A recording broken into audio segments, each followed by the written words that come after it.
చదువుతో పాటు skills, placements తో పాటు సక్సెస్ సందీప్ యూనివర్సిటీ మాత్రమే అందిస్తుంది.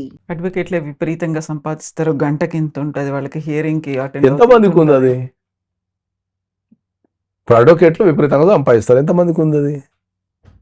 నాకు తెలిసి అడ్వకేట్లలో టాప్ మోస్ట్ పొజిషన్లో మొత్తం ఉన్న అడ్వకేట్లలో ఒక 2 to 3% ఉంటారు. ఒక 2 to 3% టాప్ మోస్ట్. మీరు చెప్పిన గంటకి ఇంత, నిమిషానికి ఇంత, లేకపోతే అపిరెన్స్కి ఇంత తీసుకొని 2 to 3% ఉంటారు. కొద్దిగా బాగా సంపాదించుకున్న ఒక 5% ఉంటారు. వాళ్ళ స్కిల్డ్తోని వాడితోని ఒక 5% ఉంటారు. ఇప్పుడు మనం తెలంగాణ రాష్ట్రం తీసుకుందాం. తెలంగాణ రాష్ట్రంలో అతిపెద్ద సిటీ ఏముంది? హైదరాబాద్ పక్కన పెడితే మిగతా సిటీలు ఏమున్నాయి? అక్కడ అడ్వకేట్ డెవలప్ కావడం అంటే ఏంది? ఇప్పుడు ఎక్కడో ఒక ములుగులో ఒక కోర్టు ఉంది, అక్కడ అడ్వకేట్ డెవలప్ కావడం అంటే ఏంది? ఒక స్థాయి కన్నా ఎదగాల, ఏదన్నా కావాలి కదా. వాళ్ళు జీవితాంతం అక్కడనే పనిచేస్తారు కదా, అదే కోర్టులో పనిచేస్తారు కదా. ఎంతమంది ఒక సుప్రీంకోర్టుకు వచ్చి వాదిస్తారు, ఎంతమంది ఒక హైకోర్టుకు వచ్చి వాదిస్తారు, ఎంతమంది వాదిస్తారు? What is the development? హైదరాబాద్లో కూడా అదే చెప్పినా కదా నీకు. మొత్తం ఒక 30,000 మంది అడ్వకేట్స్ ఉన్నారు అనుకుందాం సపోజ్ భారతదేశంలో. అది మన తెలంగాణలో ఒక 30 నుంచి 40,000 మంది మధ్యలో ఉన్నారు.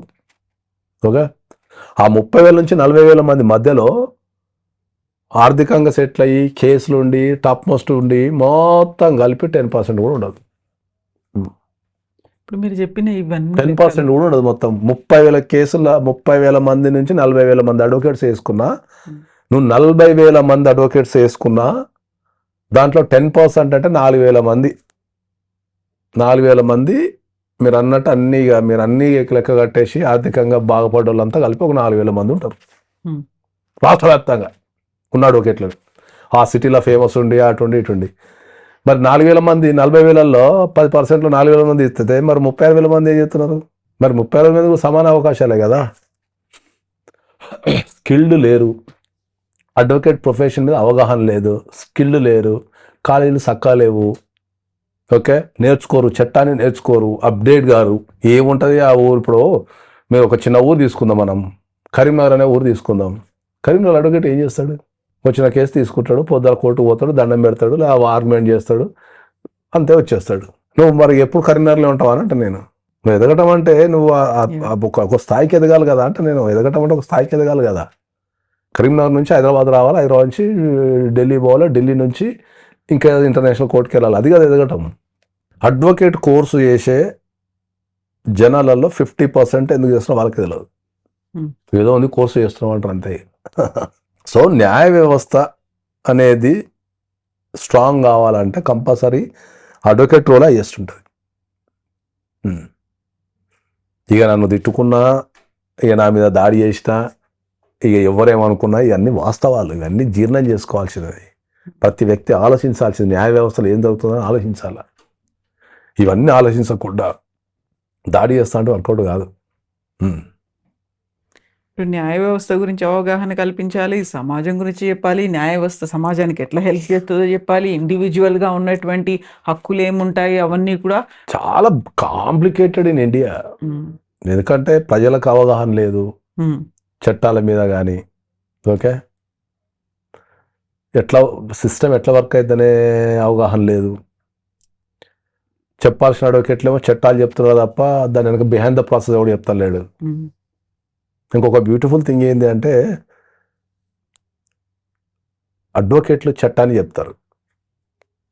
అడ్వకేట్స్ అంతా చట్టాన్ని చెప్తారు. ఆ చట్టాన్ని చెప్పడం ఏముంటుంది చెప్పు? నువ్వు 50 రూపాయలు 100 రూపాయలు పెడితే బుక్ వస్తుంది, చదువుకుంటే నీకు కూడా అర్థమవుతుంది. చట్టం ఎవరేం చెప్తారు చదువుకుంటే? దానికి అడ్వకేట్ కావాల్సిన అవసరం ఏం లేదు. కానీ ఆ చట్టం వెనుకున్న సంగతులు చెప్పినట్టు టాప్ మోస్ట్ అడ్వకేట్. సో ఇప్పుడు మీ మీద బోల్డ్ అంత రెస్పాన్సిబిలిటీ ఉంది. ఇవన్నీ కూడా మరి మీరు ఒక్కరు డెఫినెట్లీ చేస్తాను నేను 100%. ఇప్పుడు నాకున్న నాలెడ్జ్ అంతా ఉపయోగించి నేను డెఫినెట్లీ అయితే న్యాయ వ్యవస్థలో మార్పు తేవాల్సిందే. లేకపోతే నెక్స్ట్ జనరేషన్ కష్టం. కుటుంబ వ్యవస్థలో చట్టాలలో 100% మార్పు రావాలా. ఎందుకంటే ప్రజల జీవిత విధానానికి తగ్గట్టు చట్టాలు లేవని 100% చెప్తాను నేను. ఓకే, ఎందుకు అంటే ఏంటంటే వాని జీవితం మొత్తం న్యాయం కోసం పోరాటం సరిపోతుంది. ఏదన్నా అన్యాయం జరిగితే కోర్టుకు వస్తారా అంటే నీకు కోర్టులో న్యాయం జరగకపోతే ఎడిపోతాడు. ఇంకా ఓకే, అట్లనే నేను ఏం చెప్తున్నా ఏంటంటే ఇంతకుముందు చెప్పినట్టు అడ్వకేట్ అనేటోడు చట్టాలు అనేది ఎవరైనా చెప్తారు, చట్టాల వెనుకున్న విషయాన్ని చెప్పేటోడు అడ్వకేట్ అంటే నేను. చట్టంలో పుస్తకం కొనుక్కున్నా దొరుకుతుంది, పుస్తకంలో చదివి అది చెప్పొచ్చు నా పక్కన, కానీ ఆ చట్టం ఎందుకు చేసిందో దాని వెనుక స్టోరీ ఏముందనే చెప్పొచ్చు మీరు ఈజీగా. ఎందుకంటే ఇప్పుడు మీకు అర్థమయ్యే భాషలో ఏం చెప్తాను నేను, పెళ్ళైన 1 year వరకు డైవర్స్ అయ్యొద్దు అనేది చట్టం చెప్తుంది. పెళ్ళైన 1 year వరకు డైవర్స్ వేసుకోనికి లేదు అని చట్టం చెప్తుంది. కానీ దానికి ఎగ్జామ్షన్ ఉంటుంది, పెళ్ళైన గంట కూడా డైవర్స్ వేసుకోవచ్చు ఎగ్జామ్షన్ ఉంటుంది. ఆ ప్రత్యేక పరిస్థితులు ఉంటాయి. మొదటిది అందరూ చెప్తారు, కానీ రెండోది చెప్పాలా, దీనికి 2 అంశాలు ఉంటాయి. పెళ్ళైన 1 year వరకు డైవర్స్ ఎందుకు వేయద్దు అని ఒక అంశం. ఎందుకు వేయద్దు? మేబీ వాళ్ళు అదే అంటున్నా, ప్యాచప్ కాదు, ఇద్దరు వ్యక్తులు రకరకాల పరిస్థితుల్లో పెరిగి ఒక ఇంటి కింద నివసించడానికి ట్రై చేస్తుంటారు. వీళ్ళ గుణాలు, వీళ్ళ అలవాట్లు, అభిరుచులు, వీళ్ళ వృత్తులు ఇవన్నీ రకరకాలు ఉంటాయి. కాబట్టి ఒకరు అర్థం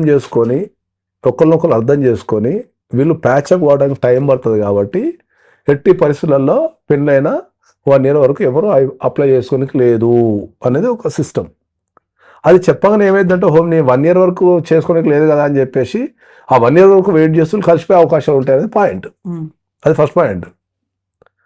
తర్వాత పెళ్ళైన 1 year వరకు ఆగాల్సిన అవసరం లేదు, పెళ్ళైన గంట కూడా వేసుకోవచ్చు అని 2వ పాయింట్. మీరు ఇంతకుముందు ఉన్నట్టు ప్రత్యేక పరిస్థితులు, పెళ్లి చేసుకున్న గంటకే ఆ అమ్మాయి ప్రెగ్నెన్సీ అని తెలుస్తుంది, లేకపోతే ఇల్లిసిట్ రిలేషన్ ఉండని తెలవచ్చు, అమ్మకు రోగాలు ఉండొచ్చు, అబ్బాయికి రోగాలు ఉండొచ్చు, అబ్బాయి మోసగాడు కావచ్చు, అబ్బాయి నేరస్తుడు కావచ్చు, రకరకాల కారణాలు ఉంటాయి. అంటే పెళ్ళైన గంటకే మనకు తెలిసిపోద్ది ఏంటంటే వీంతో జీవితాంతం కలిసి నివసించలేవని. అటువంటి ప్రత్యేక పరిస్థితులలో వెళ్ళి నువ్వు కోర్టులో మళ్ళీ అప్లై చేసుకోవచ్చు, అయ్యా నిన్ననే పెళ్ళైంది నాకు డైవర్స్ ఇచ్చా అని చెప్పేసి. ఇది వ్యవస్థ మొత్తం కరెక్ట్. దీనికి ఎవరు వాదన వాళ్ళు తీసుకొని పెళ్ళైన 1 year వరకు డైవర్స్ చేయలేదు చెప్తుంటారు. అట్లా నీకు చాలా చట్టం గురించి చెప్పాలంటే ఏంటంటే చాలా ఉంటాయి. లిమిటేషన్ యాక్ట్ ఉంటుంది, అంటే ఏ పని ఎంతలో లిమిటేషన్లో చేయాలనేది ఒక యాక్ట్ ఉంటుంది. ఎక్స్పైరీ డేట్, ఇప్పుడు ఒక ప్రామిసరీ నోట్ తీసుకున్నాం, లిమిటేషన్ ఏంది, ప్రామిసరీ నోట్ డేట్ నుంచి 3 years లోపల కేసు వేయాలి, అది లిమిటేషన్. 3 years దాటితే పని చేయదు, ఇది స్టోరీ. కానీ 4 years కూడా వేసుకోవచ్చు. అక్కడ కూడా ప్రత్యేక పరిస్థితి, మళ్ళీ ప్రత్యేక పరిస్థితులు ఉంటాయి. ఇంట్లో చచ్చిపోయి ఉండొచ్చు, నీ ఖాళీలు ఉండొచ్చు, నీ జాబ్ పోయి ఉండొచ్చు, ఫారిన్ ఉండొచ్చు, అంత మాత్రం ఏదో నీ రైట్ టైం పోదు. అది చూపించాలి, అది చూపించాలి అంతే. సడన్గా నువ్వు అమెరికా వెళ్ళిపోతావు, గుర్తుండదు, ఆడు ఉంటావు, వేసుకోలేవు, తర్వాత వస్తావు, లేకపోతే ఖాళీలు ఉండొచ్చు, మానసిక పరిస్థితి బాగాలేక ఉండొచ్చు, కుటుంబంలో ఏదైనా జరిగి ఉండొచ్చు, ఇవి ప్రత్యేక పరిస్థితులు. అట్లా చట్టం గురించి చెప్పదలుచుకుంటే చాలా విషయాలు ఉంటాయి. ప్రతిదానికి ఇక 3 సంవత్సరాల పని చేయదని చెప్పేసి 3 సంవత్సరాలు పని చేయదని చెప్పి తిరుగుతుంటారు. కాబట్టి మనం అట్లా చెప్పుకుంటా పోతే చట్టం గురించి కొన్ని లక్షల సంగతులు చెప్పచ్చు. అందుకే నేను ఏం చెప్తా, లా ఇస్ లైక్ అమీబా, అది నేనే రాసినది మొత్తం ప్రపంచంలో ఉన్న చట్టాన్ని చదివిన తర్వాత రాసినది. చట్టానికి రూపం లేదు. చట్టం అనేది వ్యక్తిని బట్టి, ప్రాంతాన్ని బట్టి, పరిస్థితిని బట్టి, జడ్జిని బట్టి, ఆలోచనను బట్టి గంటకు చేంజ్ అవుతుంది. గంటకు చేంజ్ అవుతుంది. ఆ గంట పట్టుకున్నాడే గొప్ప.